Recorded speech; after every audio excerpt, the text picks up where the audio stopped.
igihano cy'urupfu kuko nakundi byari kugenda.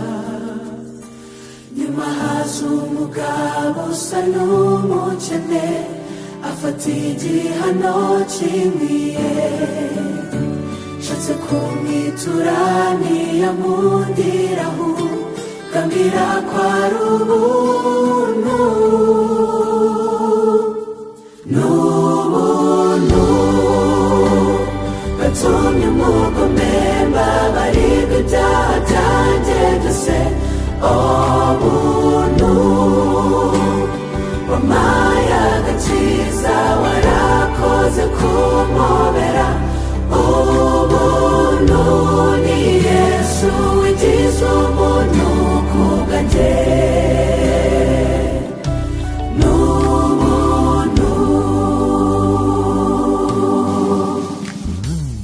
Ese ineza umwami yangiriye njye umuntu ndayinganya iki?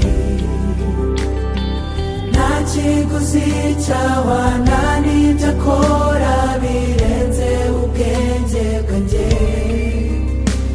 Umwuka mpumeka na marayika undi ubinyishyuje navuga iki?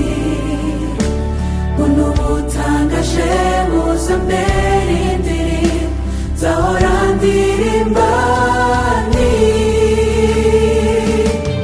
n'ubuntu gatumye umugome mbabarirwa ibyaha byanjye byose.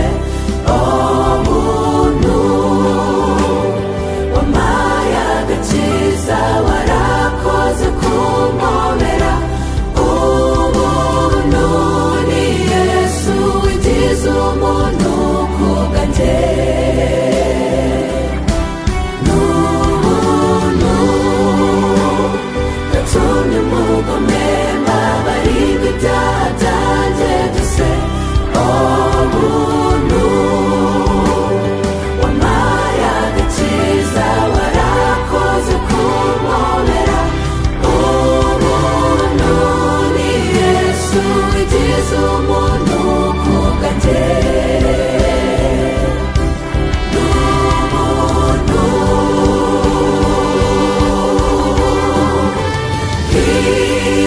himbazwa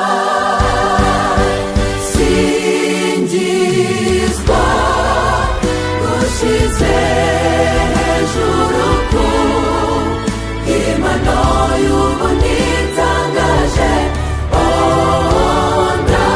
Ndanyuzwe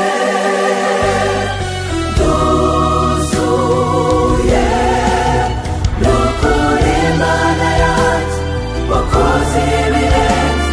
Wateze umugisha wampaye umugisha iteka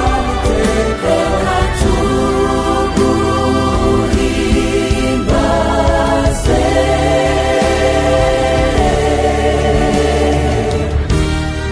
N'ubuntu